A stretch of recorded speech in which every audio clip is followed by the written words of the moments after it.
to know neighbors. Really, that's what it's all about. We get to practice hospitality. We get to practice loving our neighbors.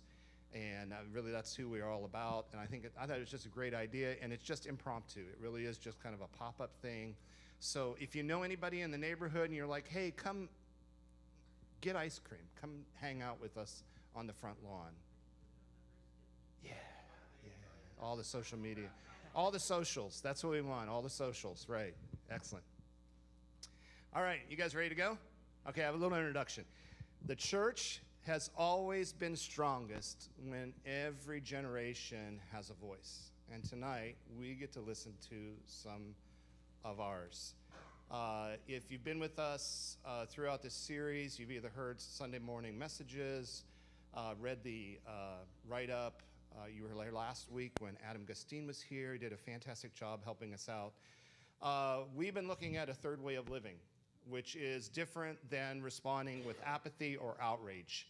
It is trying to figure out, God, what are you leading us to do? How do you want us to follow you in these difficult times? When the world is angry and loud and we stop loving, we want to know, how can we best love? The third way is where Jesus walks, rooted, prayerful, present, and ready to act with grace right where we are. So we're about halfway through our series. Thank you for hanging in there. And we're asking what it means to live with our homes, in our neighborhood, and how do we leverage partnerships as a church in our city. So today's conversation is part of that journey. We get to hear from some of our college-age young adults who are living out their faith in the middle of today's cultural tensions. They bring perspectives shaped by different experiences than many of us, and we're willing to listen. And we might see God's heart in fresh ways. I have. Sitting down with all of them and many others, which you'll get to hear from a couple more later on this month, they're very encouraging to me, and I think they will give us a tremendous amount of hope when we think about our church and the church in general in the world. But before we start, I told them I'd do this, and this is very important because I feel like very protective of this moment, right? Every voice matters. That's the key point here, right? Their perspectives may differ from ours, and that's okay. Diversity of thought is a gift in the body of Christ. If we all thought the same, we'd never move forward, and we'd be quite boring. But you get to see color, you get to see different things, and we want to learn from them. So that's the second part, is listen to learn. This is about hearing stories and insights, not debating or correcting. This is not to debate issues. We can do that in another time, in another place, but right now we're gathering information, and it's coming from a heart that is following after God. I believe that of all four of these individuals. And then engage with grace. When we open it up to questions, keep them respectful, curious, and encouraging. Mom was like, what? I have to be respectful? What? But the middle word is important to me. It's been kind of my word this year. It's the idea of being curious. I want to learn something new. That every interaction, every opportunity is to learn something new.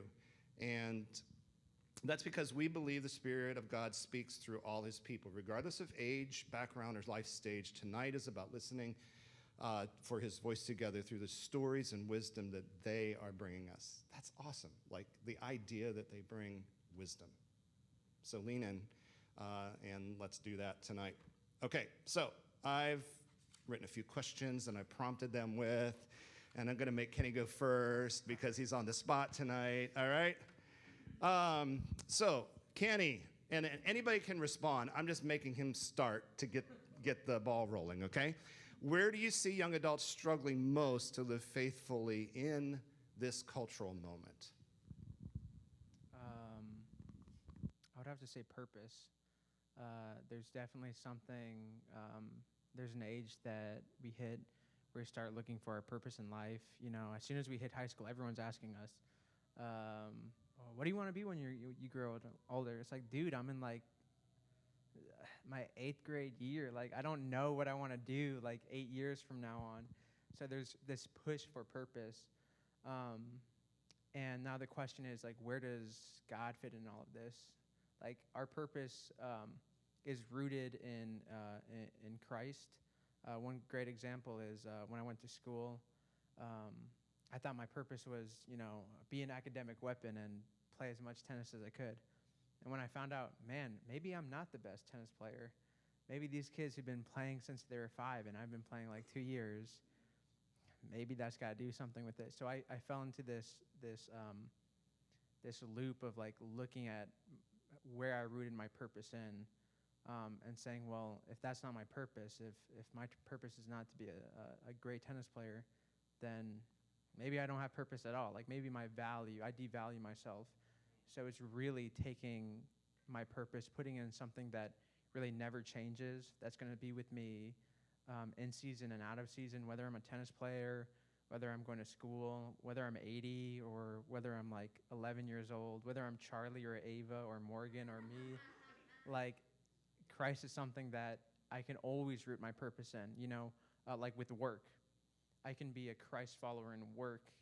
I can take that at Martin's. I can take it at Target. I can take it at my Starbucks line. So those two things, searching for our purpose and rooting our purpose in something that never changes is something that I think our generation is struggling with now. I have so many follow-up things that I'd love to ask, but I want to give opportunity for anybody else to share with that question.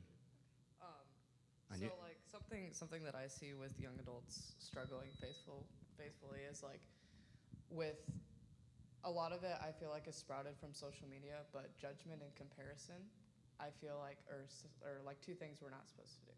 We're not supposed to judge other people. We're not supposed to compare ourselves to other people.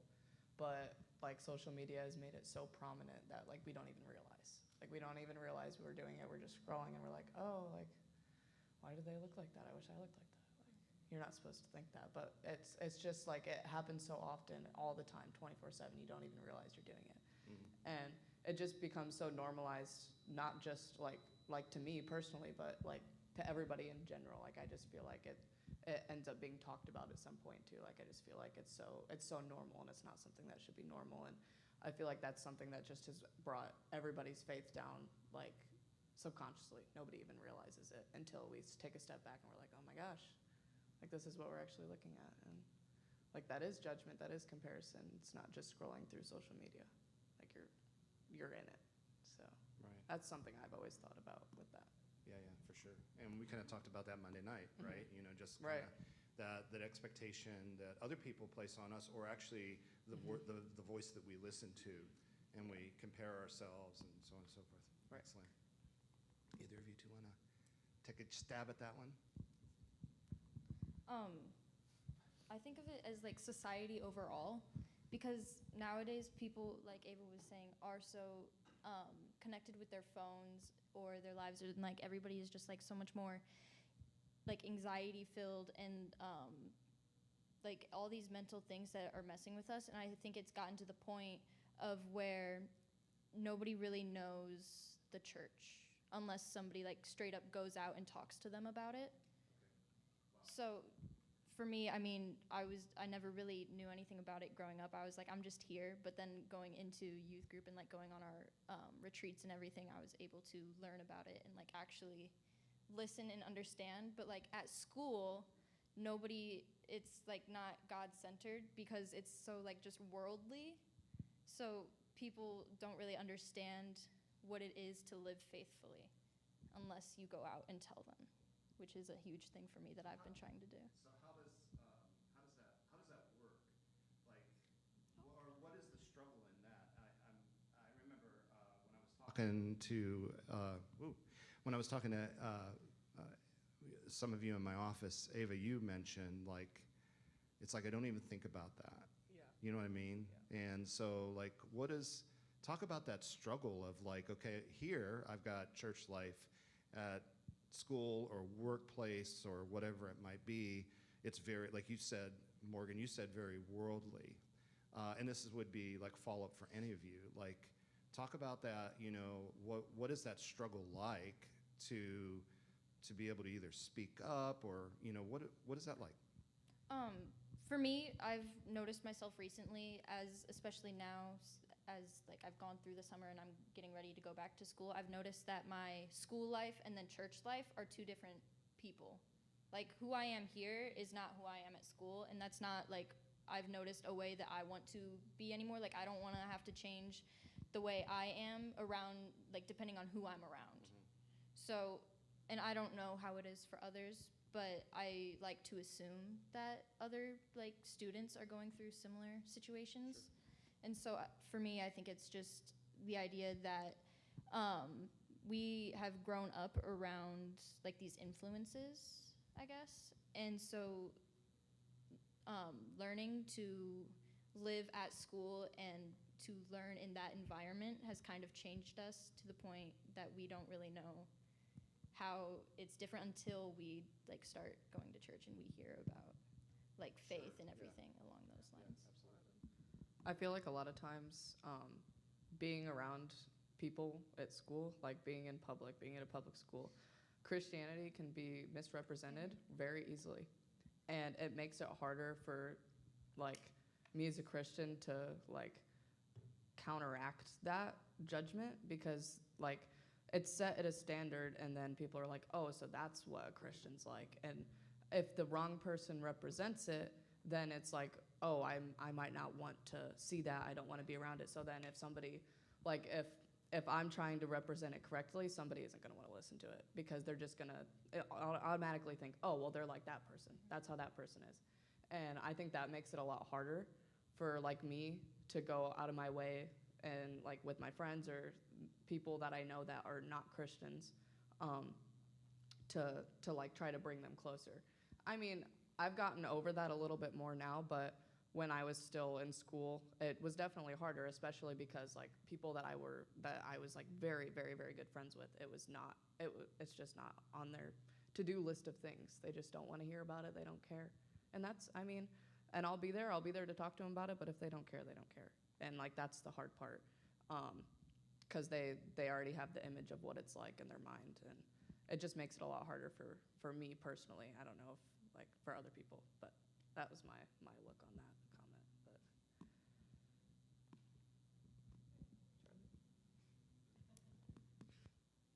But I agree. I like that. That's all I have to say about that. So maybe you can respond to this one, Charlie, or anybody really. And this is something maybe to follow up with what you're saying, because you threw out the word Christian, and you were talking about like what it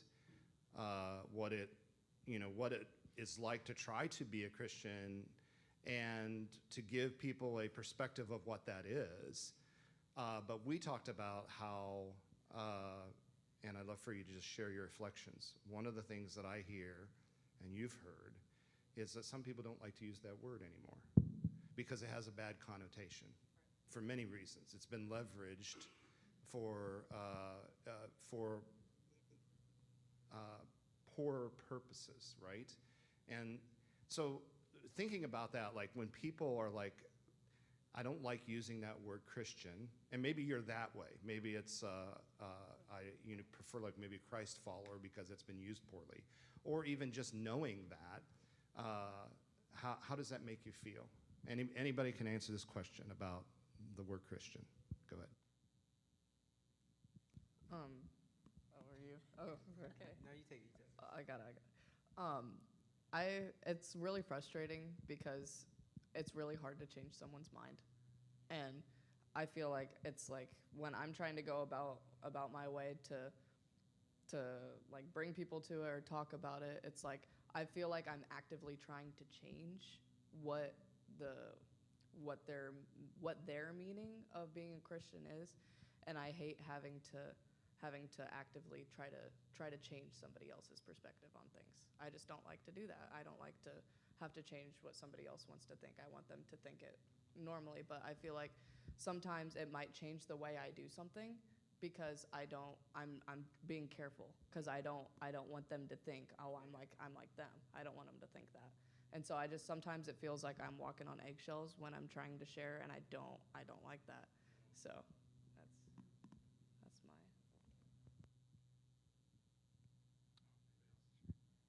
Yeah. Let me tell you a story.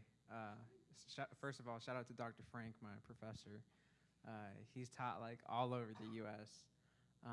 He's taught at small Christian colleges, and he's also taught at huge like public universities. And he's like, there's two colleges. There's Anderson University, and there's Knox College. You go to Knox College and you say, I'm a Christian. You get persecuted for it. But look at it the other way. Somebody from Knox College comes to Anderson, they get persecuted. And I was like, well, why is that, Dr. Frank? He's like, I don't know. I just, from teaching in both universities, both colleges, there's definitely polarization between these two views. You either agree with it or you don't, you know. There's really no in between. There's definitely like a negative thing with going to Knox College and saying, I'm a Christian and preaching it. It's just it feels like no one's willing to listen to either or. And that's one of the most dangerous things that we can do, especially in a church. If we're not listening to each other, if we're not listening, because there can definitely be polarization between what we agree on biblically, and if that allows us to tear us apart, I mean, it's crazy. Like, another example, there's the Church of God movement. It started in Anderson, Indiana. They argued over the silliest things, and it allowed them to branch off. Like, well, I don't think that it's biblically true to drink coffee and wear a necktie. Well, I don't agree with you. Well, all right, I'll take my coffee drinking necktie self somewhere else, and I'll go on my own church, and I'll branch off. So even we have polarization in our churches, and not even talking about it, like just not having any discourse about it. That's one area that I feel like is super hurtful for any church, any community, and any two people in a relationship. Let me ask another question. I'm going to get a couple more questions in here and maybe some follow-up as we go, and then I want to give opportunity for some Q&A stuff for, Allskate, right? What might it look like? So this is, I'm going to ask, before I ask this question, I mentioned this past Sunday how much I appreciate our young adults here at Living Stones because they believe in the vision and the mission of Living Stones. I mean, they can almost quote it. And I'm not going to quiz you on it, though. But they live it out. And just that idea of that they believe that our church in many ways is different in that it's that we provide a welcoming place where people know they belong. And so this question kind of relates to that. What might it look like for the Living Stones community, including young adults, to grow deeper in connection and care for one another? I think it's just all about knowing your neighbor and knowing their story. I can go to church here for years and only talk to a select few people. So there, like for example, there's this gentleman who sits outside this gas station like every night, and I'll see him there, and I'll go into the gas station, I'll get him something, and he's like, I got him I talked to you about it, I got him a pepperoni, what was it called? Oh my gosh, they're so good. Yeah, they're taquitos, pepperoni, I got him a pepperoni taquito. I was like, you know what, I like this pepperoni taquito. This guy's gonna like it too. Get him a couple and go out. He's like, oh, I'm sorry, I don't want it. And I'm like, okay, well, I'll eat them. The next week, I see him again in broad daylight, and I'm like, all right, you know what this guy's gonna want? He's gonna want a pepperoni pizza. Go to Little Caesars. I get him one. He's like, sorry, I can't eat pepperoni. It's like, that's why he didn't get the pepperoni taquitos. It's not why he didn't accept the pepperoni pizza. But if I would have went there before, if I would have got to know him, if I would have learned that he can't eat pepperoni, then I would have never went into that gas station. I would have never went to Little Caesars. and got something that I thought he would have liked, I would have got him something that he did like. And it's the same thing with our neighbors. Like, we don't know, what they need until we get to know them. We don't know what our church needs until we get to know every single person that walks through these doors. Yeah, that's right. Anybody else want to respond? Yeah, I think a big part of it as well is just overall being interested. And so I feel like if you tell them, oh, like, yeah, we need to connect with people, we have to do this and this and this, they will be like, oh, yeah, but they might not actually act on it. And so I think a big part of it is actually being interested in going out and getting to know people and making connections with people, like Kenny was talking about, to actually, like, know who they are as a person. And I've heard, like, this, metaphor, maybe? We'll go with it, of, like, if you were to only eat once a day, you're not going to be able to live off of that. Not once a day, once a week. If you were to eat once a week, you're not going to get super far. But if you eat every day, you're going to, like, thrive off of that. And I think it's very similar. Like, if we only go to church on Sunday, like, we are getting this information on Sunday, but it's not applying to the rest of the week. So we need to be able to surround every day, like, by God and, like, through faith and, like, walk his path or whatever, to be able to connect with others and everything through him. And so, like, that has to be an everyday thing instead of just once a week. Because if it's just once a week, it's not for the right reason. So.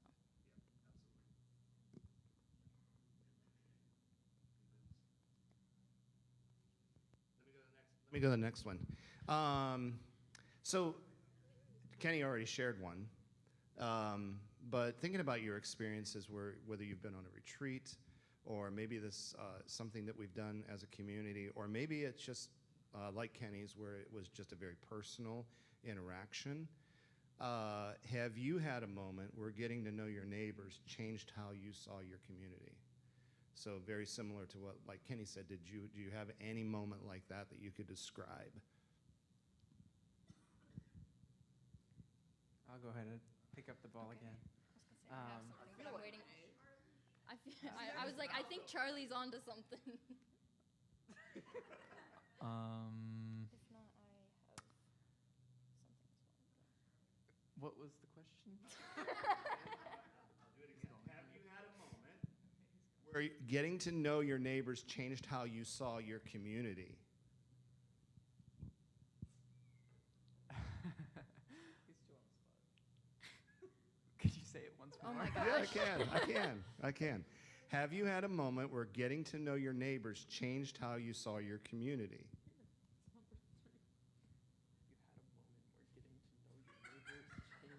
If he doesn't have an answer, I have a response that, like, applies to both me and him. So. I actually have something. Do you? Ava's got something. Okay. So, neighbors, I feel like we kind of think about people we don't know, and we don't automatically think about people we do know. And like I talked about earlier, like my friends, like I fell from God for a while. Like, it was just like a period of my life where I wasn't really in it. I didn't care to be in it. Like, it was a really long period of my life. And towards the end of, like, this school year, my senior year, I really started to, like, think about it, and I'm like, who am I hanging around? And I really, like, I got to know them in that way. And when I started to look at it, and I'm like, it's like a part of this is who I'm hanging around. And it changed how I saw things, and that really helped me. It sucked to realize. I mean, they're my best friends. I've been friends with them since I was 9. I mean, what are you supposed to think? But it really changed how I looked at everybody. And it made me dive deeper into every person themselves, because I'm really, like, trying to see into them and see how they see things. And I really wasn't about how they saw things before. I was just like, oh, how are they affecting me? Not like, how am I affecting them? And that's what I started to see when I, like, really started looking at things. So I like that question, because neighbors is not always people you don't know. Right. It can also be, like, your closest friends. So I like that question a lot. anything, Charlie?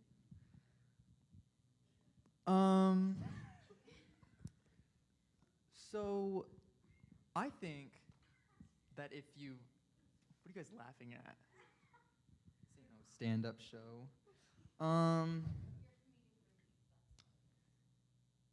If you get to know your neighbors are your community. Everybody. That's all I gotta say about that. No, it's so profound, though.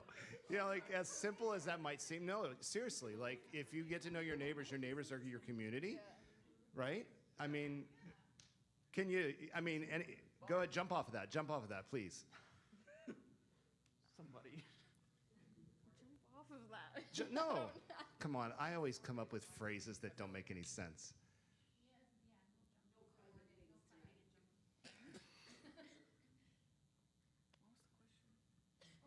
No, he just said, if you get to know your neighbors are your community, which seems like such a simple statement, but it is actually, when I heard him say this, very profound. And I'm like, well, how does that work? How does that work? If you get to know your neighbors are your community. Well, when I look at that, like our community is like everything.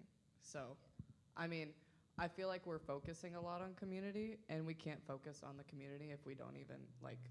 There's steps there, and you can't skip the steps. You're probably gonna fall off of them, Like, you got to get to know your neighbors first, and I feel like that might be something that we all miss without realizing it. So, I think we have to like break it down. Like we're all about, oh, we're gonna go help the community. We're gonna do this. We're gonna do that. We're gonna jump right into it. But do we know them? Do we know what they're doing? Do we know, like what do we know about them? Who are they? What are they doing? What are they doing every day? What do they actually need? We might be helping them, but we might not be helping them in the way that they really need. And I think that that's why it's important, because our neighbors are our community. As Charlie said. Yes, I said that. I am too. Yeah. Okay, I'm not going to do these in order because I want to jump down. If you're following your numbers that I gave you in your number 6, okay, because it applies. What could we do differently to create spaces where more people feel they belong? And what I mean by that is this, because like something that you said, Ava, just kind of struck something for me, and something that I've been wrestling with, and a few others have been wrestling with. We do church the way that we have been doing church for generations. Is there something different that we can learn from, like today? We can learn from you.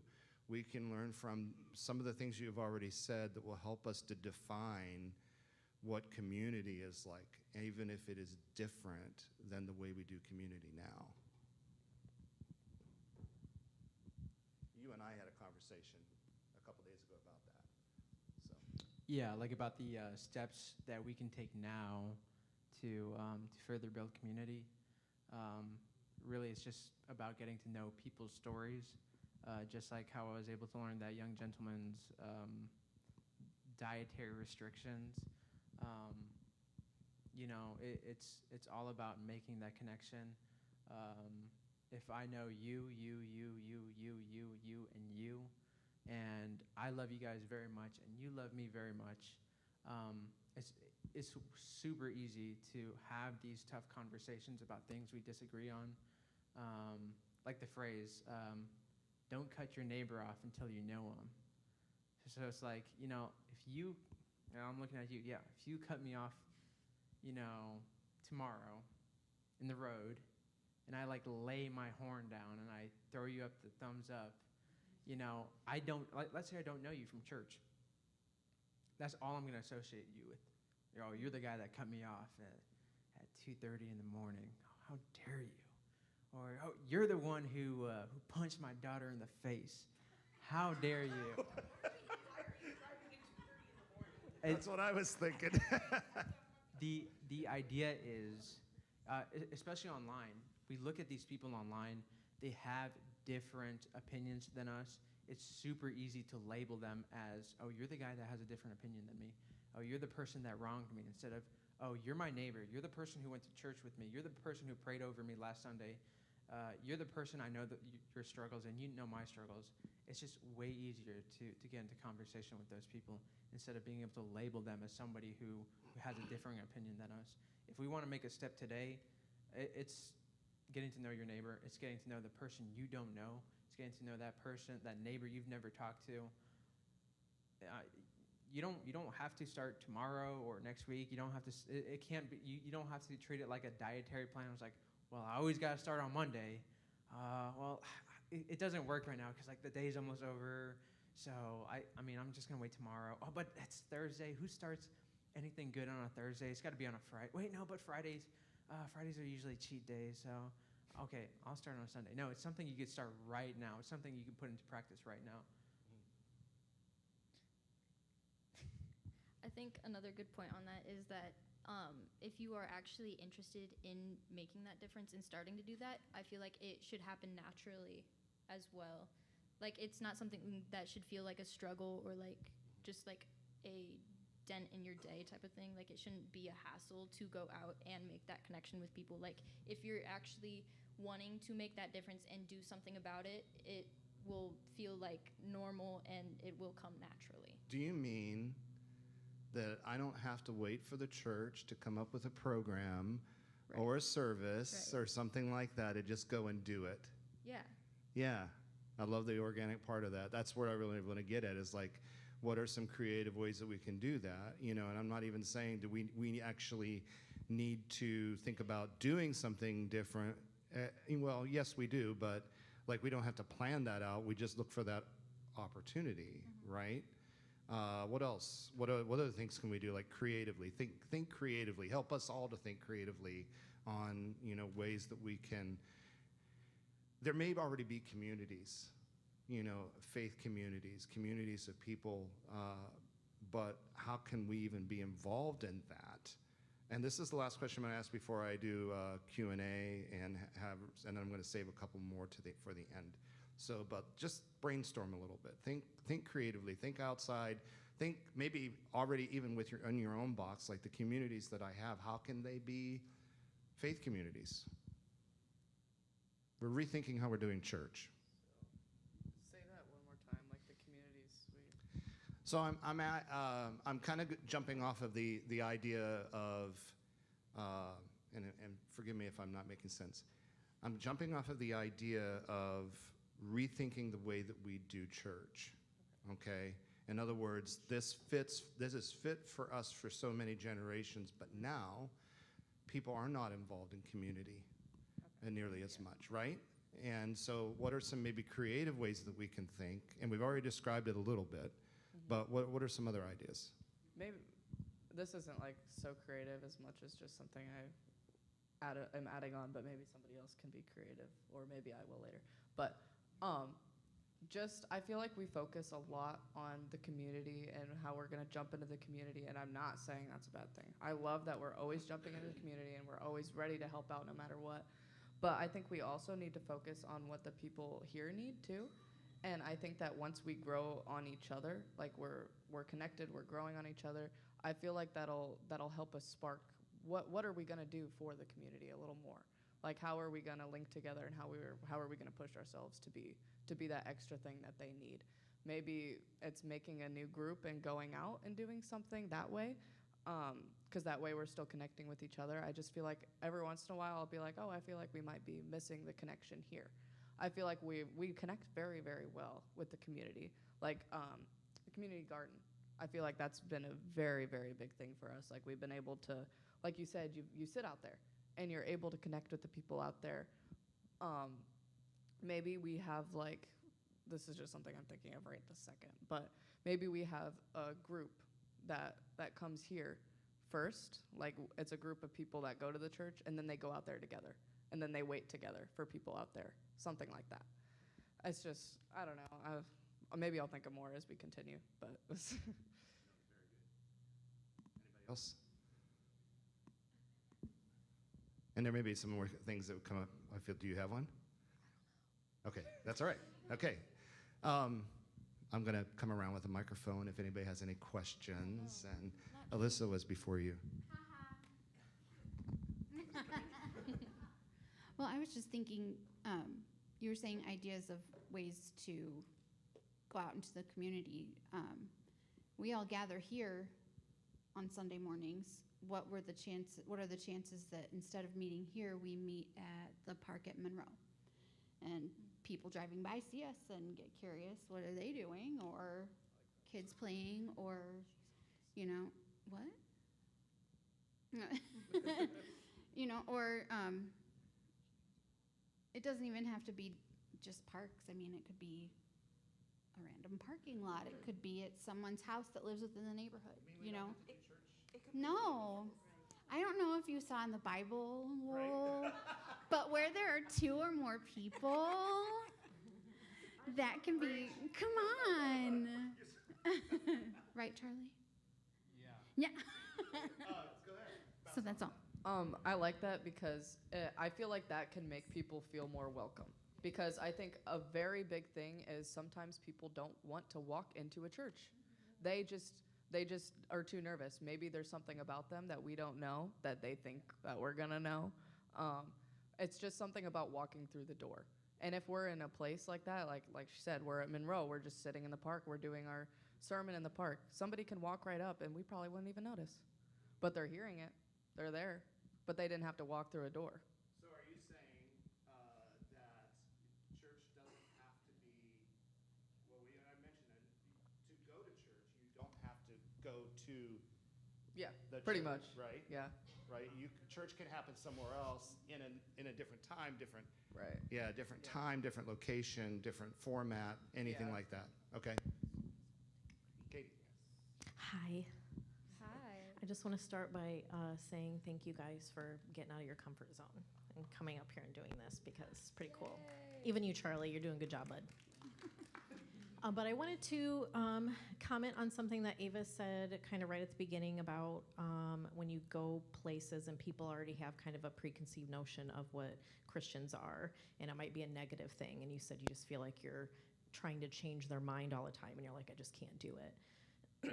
I feel like in those instances, just you living out your life in Christ is an outward example. You being the hands and feet of Christ is an outward example. And that can show them this is what a Christ-like person is. This is what a Christian is. It's not this negative thing that I thought about before. So you just being and living out these fruits and showing these fruits is going to show them what that positive Christian person is like. Hang on, Alyssa's going to sing for us. That and they know we are Christians by our love, And that I don't remember exactly. Yeah, I know. Take it, Charlie. Want me to walk it around?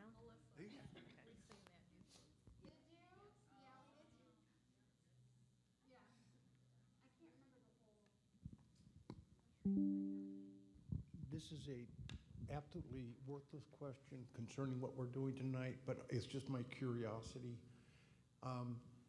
Given values that we associate with, for us as Christian values, loyalty, kindness, forgiveness, having one's back, and all those things, when you have your friends or a group of friends, they then take religion totally out of it. Do those qualities already exist that you have? That's part of what your friendship is?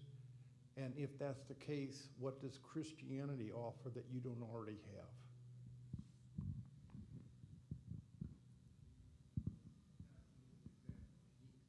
All right, I can take that one up. So it seems like we're living in a world that is often our morality is what do they call it? It changes. It starts with an R. It's like R-E. It's relative. Yes, morality. It could be relative. Like we even talked about it in Proverbs, right? Our youth leader was like, "Well, what does it mean to live righteous? What does it mean to be wicked and to be good?" My definition of wicked is not. It may not be the same as yours or yours. the wickedness that we label, that we define in like business ethics or in psychology, is different than the wickedness that Jesus lays out. So if we want to say, well, what does Christianity offer? What are these good morals that Jesus Christ is living out and teaching that, you know, our friends are also displaying? Well, I feel like there's a big difference there, because Jesus is laying out a specific truth value that, you know, doesn't change over time. You know, like you can say, like, what is ethical, what is good 100 years ago? You know, back then, will my friends believe that slavery was good, was righteous? Well, I'm sure they would, but Jesus is saying something else. So, I mean, yes, we can live in a world that everyone could be ethically good, but, you know, Jesus is laying down a different set of truth values.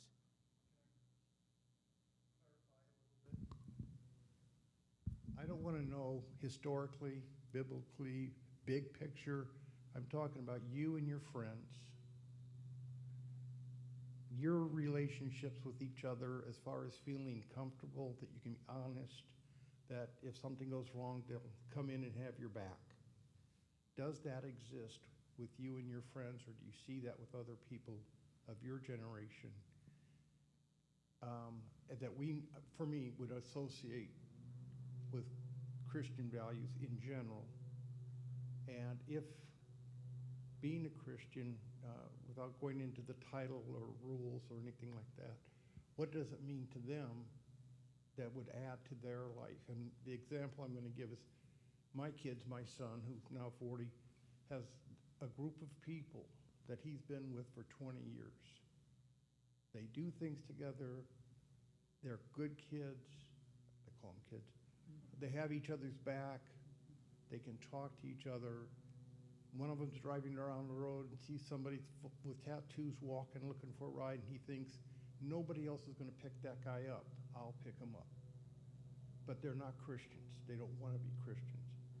They're good people.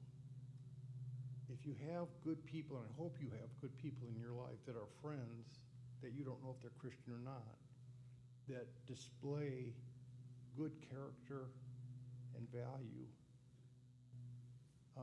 Does that exist with you guys?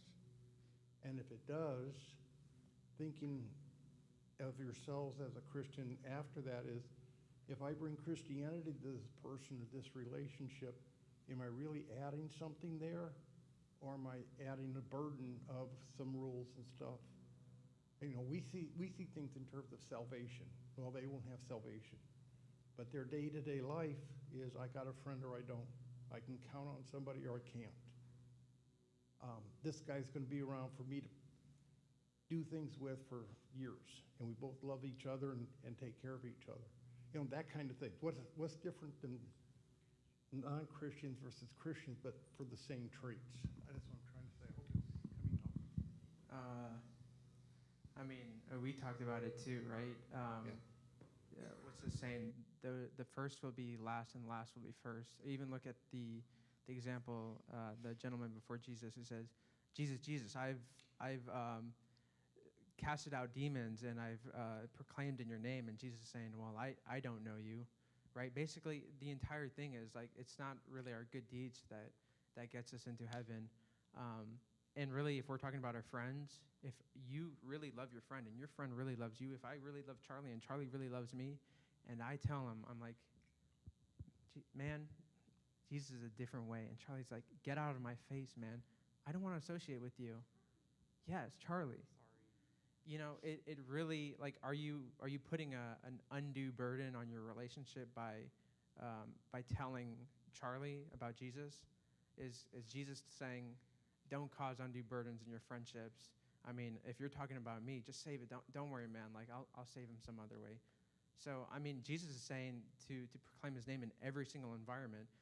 I mean, it knows no boundaries. I can talk about it. I should talk about it in work, in my friendships, in my relationships, and everything. I shouldn't save it just because somebody's going to get offended about it. I mean, going back to what I'm saying, if you really know me and I really know you, and we truly have this connection, you're going to listen to me. You're not going to plug your ears, and you're not going to turn around and walk the other way. You're going to have the heart, you're going to have the ears to listen to to what I'm saying. I'm going to have the same exact way for you. And yes, we may live the same exact lives, but there's just a different aspect of relationship there when two people truly know each other. So am I putting an undue burden on my personal relationships with those who haven't been raised up the same as me, who don't have the same beliefs as me?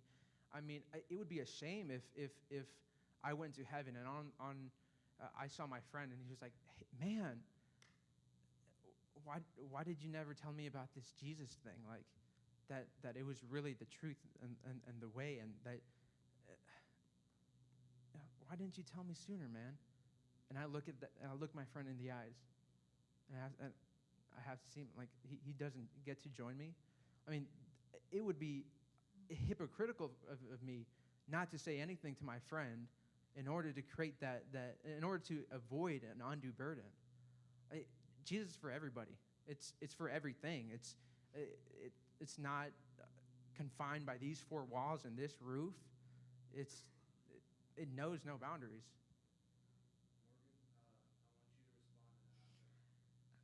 I feel like you've got something to say because you keep putting your microphone over. But then I want to say a couple things. Unless you say what I'm going to say, then we're good. So for me at school, I have like each of my individual friends, but I don't have a specific group. So each of my friends will have their friend groups, and then I'll just tag along sometimes, or like I'll have like my individual friends, and whenever I'm one-on-one with them, I will connect with them and I'll be kind to them and I will like be loyal in all of these things towards them. But then, and they will be the same way towards me, but whenever I tag along with them like in a group, or when I see them with their other friends, I see how they act differently, and they won't show those same things, or they will be like a totally different person depending on who they're with. And so I think a huge part of it is they can show like this Christian lifestyle even if they're not like, if they don't go to church or anything, but then like I'll turn my back and they'll be totally different and I just won't know it. So I think a huge part of it is like letting them know like, hey, this is how it like this is what I believe in, and I think it's a huge thing that you should like think about too. This is, and like educate them on it so that they maybe like be like, oh hey, yeah, this is a better way to live, and I shouldn't be judging and I shouldn't be talking about people behind their back or that type of stuff. We do, and I was thinking about like what Kenny was saying in relationship to that, because there's a relationship that you build. Because you can't say that to somebody that you don't have a relationship with. You don't go around to somebody and say, hey, you say you're a Christian, get your act together and start acting like it. No, you're in a relationship with that person, obviously. So accountability, right? One of the things that, and Gary, you bring up something that's so foundational to so much what we're talking about, and it's good for us to wrestle with this, because I think it really goes back to the way that we look at other people, that and who we are in that relationship. Like Christianity is not this mindset that, well, if you're not a Christian, then I've got all the answers to your problems. It instead is, I look at every individual that I see, and I see the image of God. They bear the image of God, because that's case in point. When you were talking about that, you were talking about, I look at another person and I see goodness in them, and I see the qualities of Christ in them, and yet they decided not to fall. They're not there yet, but they're on the road. They're on that path. And so going back to what you all have been saying, it's walking with each individuals on that journey without judgment of where they are on the path. Like I call out. Like I call out the good things in those individuals, because I see them as image bearers, every one of us as image bearers. And that's the thing that I look at. I don't look at the bad things. I look at those aspects that are of God, and I call that out in them. There's so many more things I'd love to say on that, but I want other people to talk. I'm going to give this to Katie so she can pass it back down to Alyssa, and then keep going around. You again? I was just going to comment as being mother of some of these crazy, lovely children, that they've really made me proud as far as friends and things go. We've had friends of theirs that come from all different walks of life, and I've never seen them or heard them or witnessed them say that they couldn't be friends with someone due to their sexual orientation, their economic status, their I think that being a Christian kind of transcends religion in a sense, at least for me. And in that if someone is a friend of mine and they don't follow the same religious rules as me, but they still care about other people, I feel as though that's one of the best redeeming qualities in a person, whether or not. Oh, hey. Okay, hey. Yes. In the show Community, if you've ever seen it, so it's about this community college, right? And in this community college, there's a study group of 7 people, and these 7 people all practice different religions. I think they practice, one's a Christian, one's Jewish, one's a Jehovah's Witness, one is agnostic, atheist, Muslim, and Reformed Neo-Buddhist, which is like out there, but It's a comedy. But It sounds like it from this. what I'm trying to get at is even though they all like practice different religions, they were still a study group, they were still a community, and they still were friends, and I thought that's what that made me think of. No, you're fine. Did you say you had a question? I do. Okay. Do you want to talk first, Ava? You can. I do a little bit. On that, I think that it's also, we talked about this a little bit at our group last night, but it's kind of related. But I think that it's really important for all of us to look at each other as equal, because if, like Charlie said, if I'm one of those people in that group and I'm looking at whatever that neo-Buddhist is, and I'm like, what are they talking about? You can't do that. You gotta listen to what they have to say, and you gotta accept that you might not agree with them, and they're probably not gonna agree with you either because you're not a neo-Buddhist. And I think it's really important for us to just treat everybody equally. We're all equal. I mean, what's making us not equal? Nothing. There's literally nothing. We're all the same. It doesn't matter of your sexual orientation. It doesn't matter of your economic standards, like Liz was saying. Like, none of that matters. Like, the only reason that you're making that matter is because you're looking at it. Like, stop looking at it. You're talking to a person. That's it.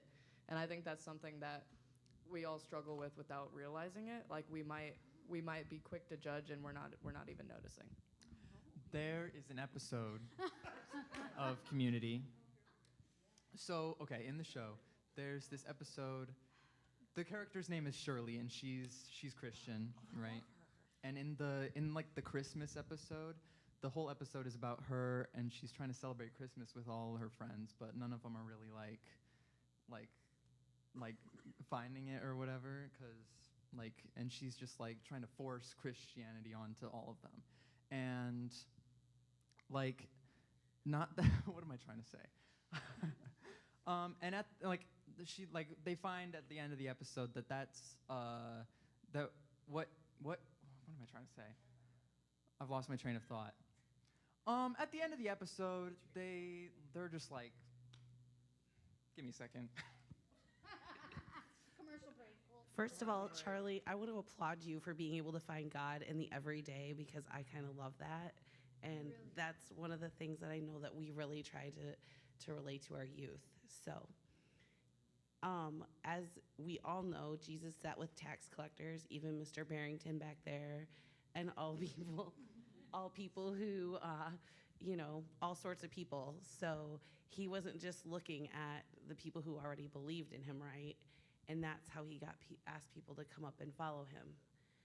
So I guess my question is, what stops you, or what do you see as a barrier to bring others along with you, not just like to youth group or on a Sunday morning or things like that, but to come and be part of our community when we do things like the ice cream social next week or dinner with Dave or something like that? I think part of it is not knowing how they'll react to you inviting them or you telling them about like your religion or how you think the right way to live is, or like your beliefs and everything. Because for me, I know some of my friends will be like, yeah, I go to church and I do this and this, but then when I try to talk to them about it, they won't show interest. Or other people, like some of my other friends, they'll like not go to church and they won't believe in God or anything like that, but they will let me, like they will sit down and listen to me ramble hours and hours on like different things that I like believe in and that I think would help them as well, just like advice type of thing. So it's interesting to see how different people react, and just with everybody's different reactions nowadays, you just don't know how they will respond if like I'd be like, hey, you should go to this with me. So I remembered what I was going to say. Wait. Okay, so at the end of the episode, Shirley, she realizes that, I just had it. I've got this. Okay. So at the end of the episode, she realizes that,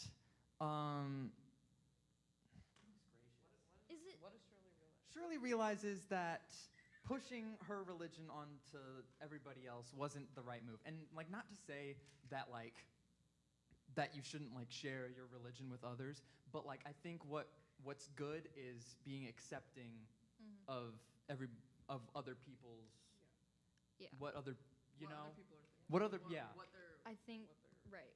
Yeah. I think part of it is like you can invite them to your Christmas party or whatever, and you can enjoy the time and enjoy their presence there and hope for an outcome, but you can't force that outcome on them. Like they can be there, you can enjoy their time like as a family, but it's in the end it's their choice or not if they like be like, oh yeah, this is kind of interesting, and then decide to like dive deeper into it. I think that kind of relates to the question that Tia just asked, because let's say like I invite somebody to go do something like at a church with me. I don't want them to feel like I'm forcing that on them, because they might think like, oh, like they want me to go to this church thing with them. Now I feel like I have to go, because like if I don't go, that's gonna make me look bad, and that's not true. Maybe they just have something to do, but they're so afraid that like they're gonna look bad to me. It's just like it stops me every once in a while, because I don't want them to feel like I'm forcing them to go. And if I do reach out to somebody, I'm like, I'm not making this like an obligation. Like this is up to you.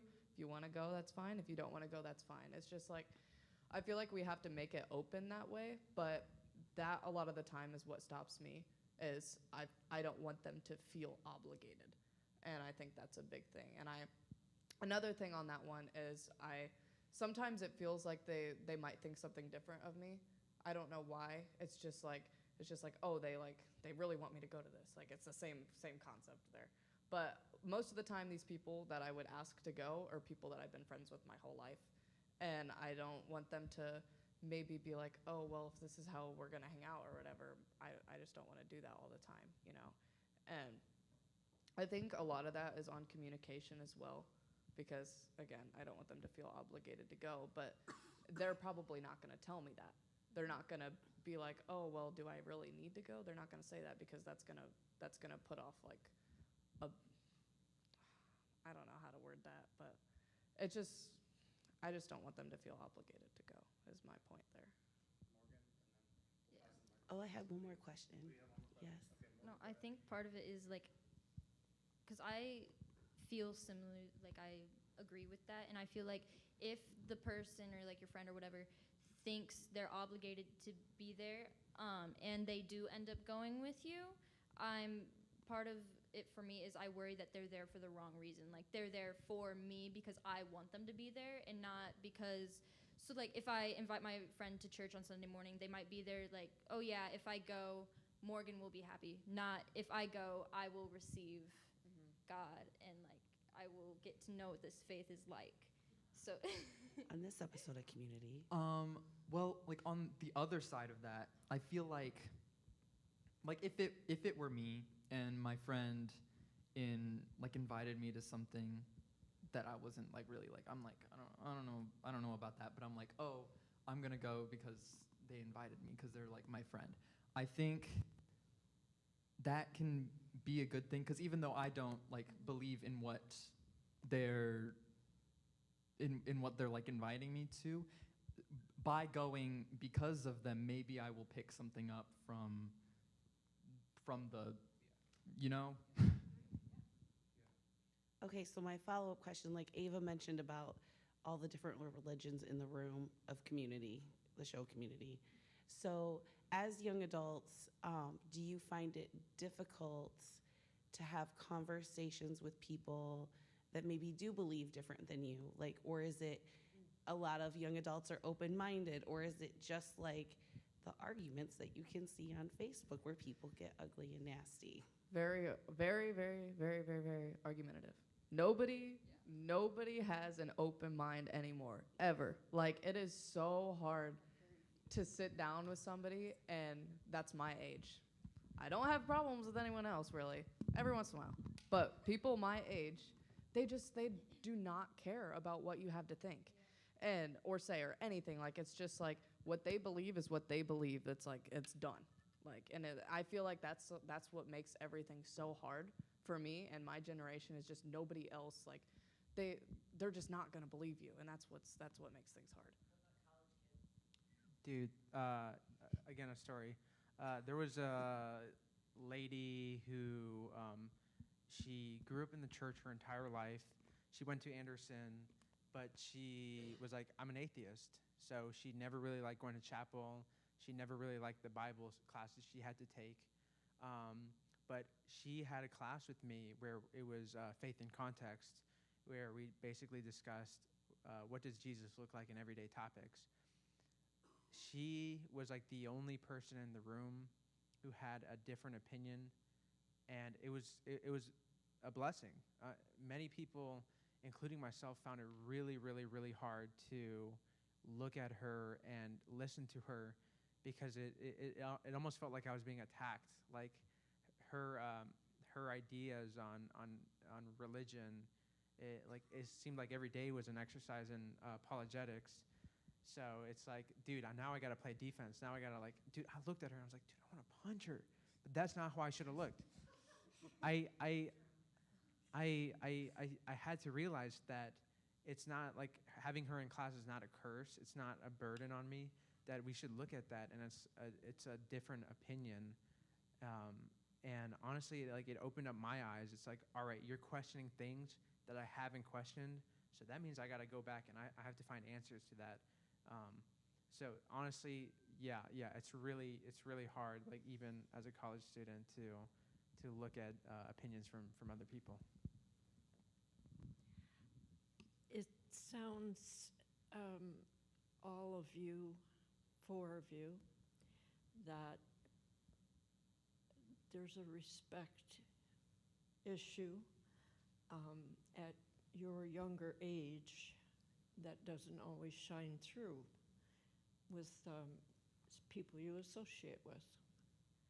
And the respect thing is something that Lowell mentioned right at the very onset of this evening, that as you grow and move out in the world, you're going to have that because you've been raised a Christian, and you hopefully do respect.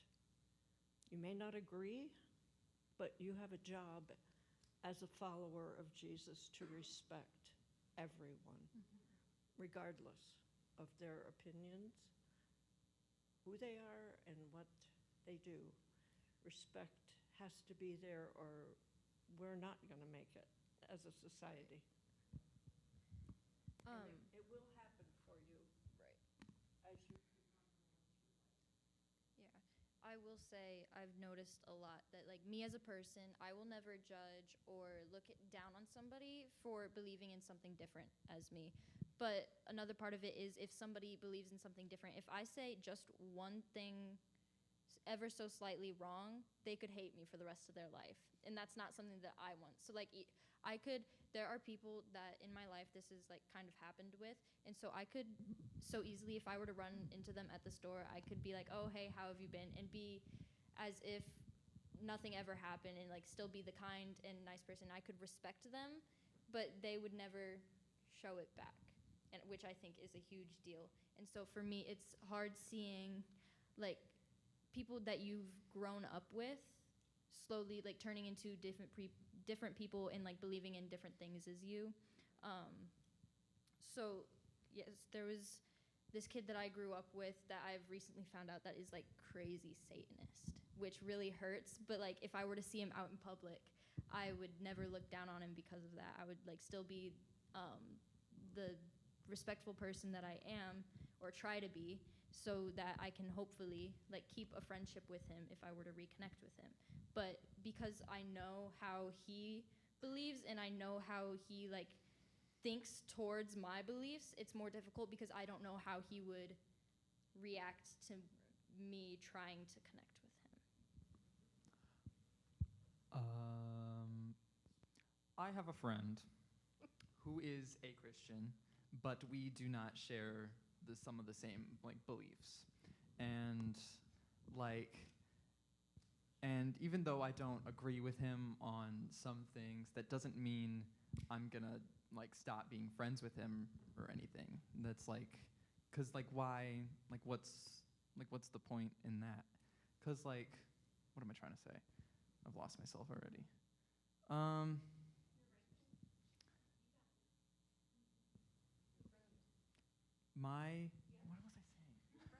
My friend, we have different views, but I'm still friends with him. That's basically what I'm trying to say. I just want to make a couple of observations. As probably the oldest person in this room, where you are at your stage of life is so much different than what it was when I was your age.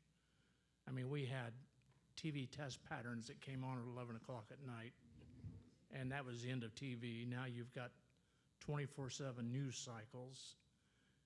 Somebody mentioned earlier social media and people getting wed to their cell phones and computer screens and all the time that is spent on that. And what I've observed in it is there's a lot of divisive opinions that's always being thrown on there. I mean, you've indicated how you're dealing with some of that.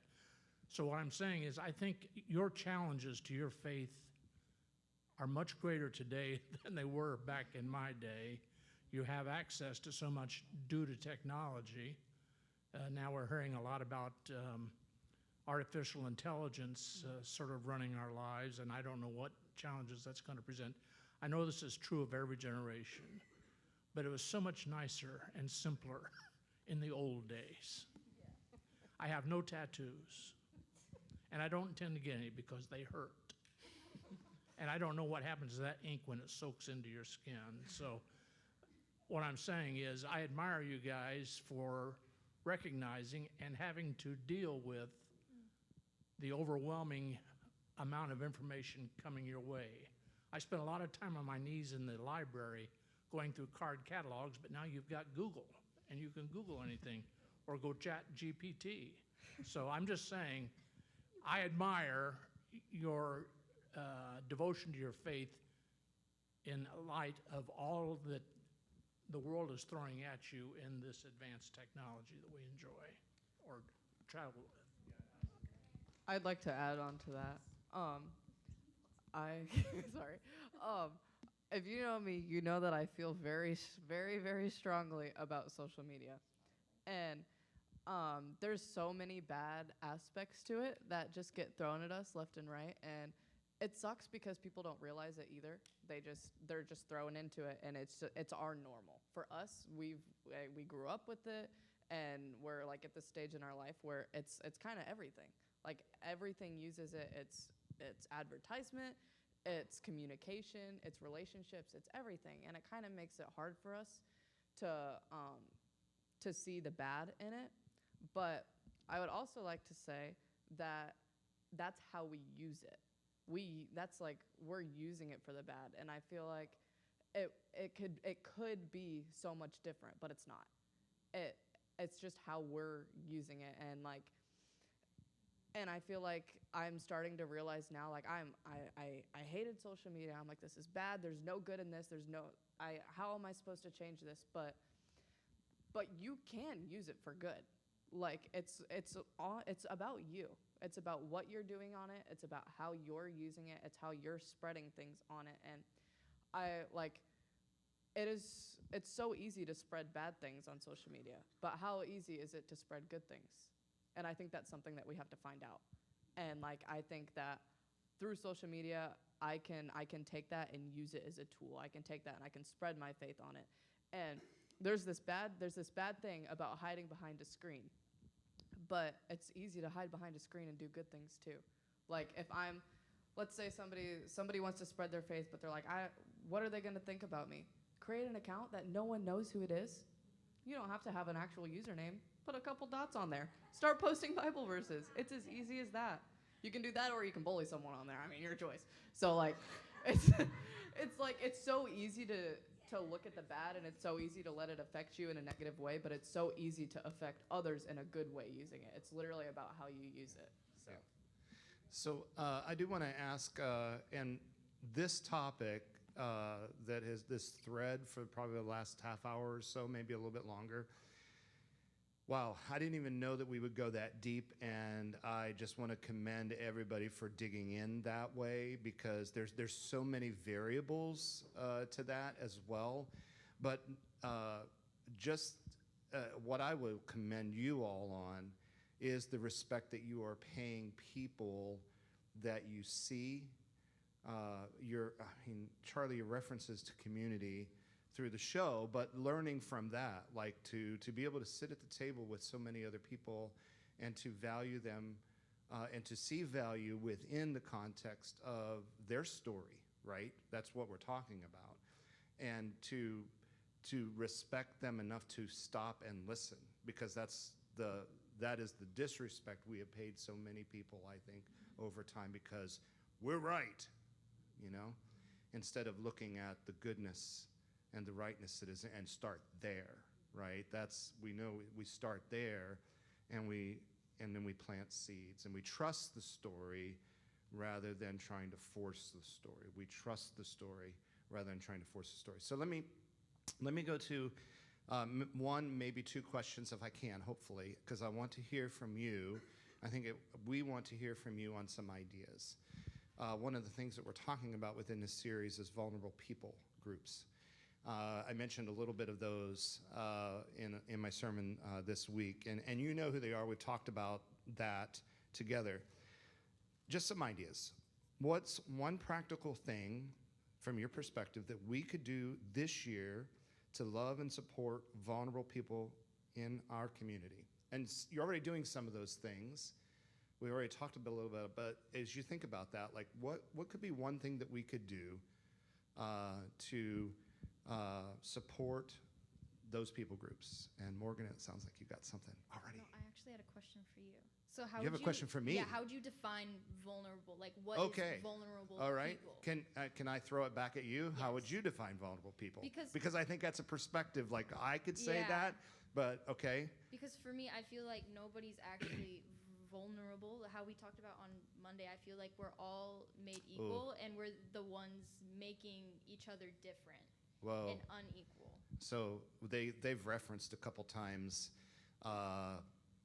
Three of them were at our Monday night young adult dinner and discussion that Katie and I have in our home, and Kenny actually kind of led our discussion on where Jesus says the last shall be first and the first shall be last. And wow, Morgan, Wow. Yeah, absolutely. Because so there is that. Yeah, so That's a mic drop right there. Can you say that one more time? yeah, so I don't think anybody is actually vulnerable. I think we all are equal as people, but it has been like the earthly things that have made Right. us unequal, and we've been the ones making ourselves different from each other. So to follow up, absolutely. Like you've pointed at the problem because there are vulnerable people groups because we have made them vulnerable. But there has to be something there that we've got to fix it, right? There's what can we do to help to, like we've talked about, reaching down and pulling up, or reaching up and pulling down. So, to do the thing that Jesus says, the last shall be first and the first shall be last. There's no older brother that gets a double inheritance. It's always, so anyway, go ahead. Anybody else want to, or Morgan, you can keep going, or somebody else. I think I have something. So like Morgan said, like there's nobody that's vulnerable. Like that should think that. But there's people that do think that. They think that they might be lower than somebody else. They think that they might not have a chance at somebody else. And I think that one way that we can like bridge that gap is like to show them that that's not true. Like I know like we already do this, but just like inviting people in and like showing them that we are able to make that equal. Like there shouldn't be an unequal. We're all there. Like there shouldn't be vulnerable and vulnerable, like I don't know where I'm really going with it. It's just like I feel like inviting them in and showing, just like representing that we are equal. Like there's no. Okay, let me make it very practical and just pull out a group, okay? Because I think there are many people groups that we can say and they're vulnerable because whether it's their part of their story, even their lifestyle, has caused us as a society to push them off into the margins. And of course, we see the story of God is saying, no, bring the margins in, right? It's from the sermon Sunday. It wasn't just Jesus that did it, but it was Matthew. After he was called, he said, I want my friends, who are the ones that are on the margins, because of the way that the religious people felt about the sinners and tax collectors. Okay? So let me pull out, and we've talked about this in my office, LGBTQ community. Would we say absolutely they are marginalized and vulnerable in some ways because of the harshness that humanity can be on that group? That's a vulnerable people group. How can what is maybe a practical way that we can support people within that community? I think a big part of it is like how we had been talking about before, talking to people and getting to know people. Because the more you talk with somebody and the more you connect with them, the more they will trust you. And if you get to the point where somebody trusts you enough, they will come to you with like their issues and what they need, or like what they're struggling with. And then at that point, we are able to talk to them about it and like bring them in from that. Like if they trust you enough to bring the topic up to you, then that's the point where you're able to like you like give them advice and help them through that moment. And I think a big part of it is being able to, like if they are more vulnerable, being able to put ourselves on their level, and so that it's not like, oh, we're like some sort of higher power that is right, like trying to help you, pull you up from this, but we are with you at the bottom and helping, like going up together. You walk with them, right? Yeah. Right. As an ally, absolutely. Thank you. I got one more comment from one of you online. Ask my last question, and then we'll pray. Anybody else have any comment on that? Okay, let me ask one more question. If our church took one small step this year toward being more faithful through our homes, in our neighborhoods, and as a church, and in our city, like on the south side of South Bend, what would that be? If there was one thing, like you dream it, what would that one thing be?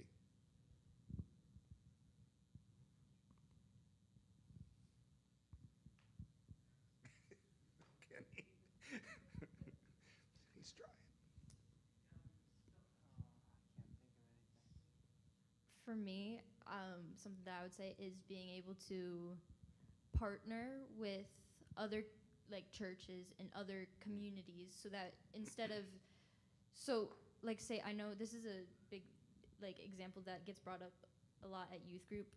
Granger community, they are such like a large church and a large community, but they are so far away from us. But I think if there was a way that, not them specifically, if we were to be able to partner with another community that is either far away or close to us, it doesn't really matter, and we are able to connect and become a larger community, and so like take all these different communities and like bring them together so that we're all one.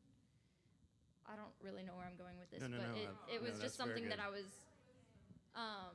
to be able to like make a bigger impact, I guess, because if like it's a bigger community, there's more of an impact we can make. Right. We see that what we are doing is a part of a larger story that is out there.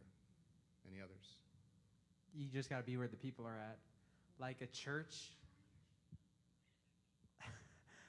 a church that's out in the middle of the boonies that services, what, 2 people, when it could be like where the people are at, where people meet. It's just all about that, man. You just got to be where the people are at. It's going into like the mainstream, going where like everyone's at. I mean, Jesus didn't go out in the middle of nowhere and was like, all right, guys, I'm here. Who's here? No, he was like, this is where the people are going to be at. Like in pretty much every story, he's going up to somebody, and he's not waiting for the people to come here. He's like, all right, I have this big posted sign right here. I have this advertisement right here. I'm hoping that somebody's going to come up. Like with the woman at the well, he went up to the woman. I mean, the woman didn't come down to him. Right. Same thing with us. We just got to be where everyone's at. Yeah. And I think adding on to that, a huge part of that is having enough confidence to share your faith. And so, like, your walk with God or whatever shouldn't be something that you're doing just on your own. It should be, like, people should know about it, and you should feel comfortable enough at some point in your life to be able to talk about it and, like, tell people what you're going through and, like, how you're living. And I think being able to share your faith is what's going to get us to connect with others, because if we don't say anything, or if we are just like here like, yeah, I want to partner with you guys, but like don't actually go out and tell them that and tell them why we want to like make a difference in like what we're wanting to do, it's not going to happen. So like we have to be comfortable enough to actually put in an effort to make that difference. Anybody else? One last? I got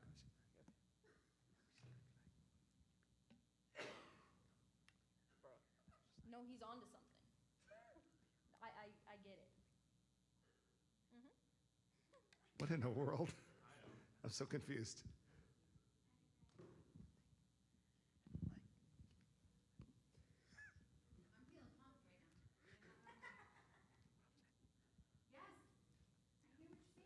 Amen. Amen. Is there an inside joke here? I was waiting for something out. Are you gonna continue on that? Oh, I did. Okay. Yeah. I think the point that he's making is that his like mic is on. If he's not, like he could be trying to put in the effort, but without the microphone, you're not going to be able to hear it as well. But when Amen. the microphone is on, we are going to be able to spread the word and like everything. Like we have to. Love it.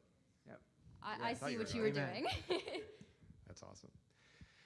Thank you all so much. So very proud of each and every one of you, and for having the courage to and continue to do that. Like this is a part of who we are. This is and so continue to do that. Like continue to grab the mic and say, I have something I'd like to say. I have something I'd like to contribute. That is tremendous. So thank you. Give them all a hand again, please. This is amazing. Let me offer a word of prayer, and I'll have just a couple final announcements before we leave. Father, thank you for pulling us together tonight as a community, as a family, posturing us, encouraging us so that we might be good listeners. And then hearing the encouragement to do that, to put ourselves into places of where there are many voices, to learn new stories, to appreciate the goodness that you have planted in each and every individual's life, to value relationship. Continue to stretch us, Father, that we might be okay rethinking what we do so that we can be more your ambassadors, better equipped and able to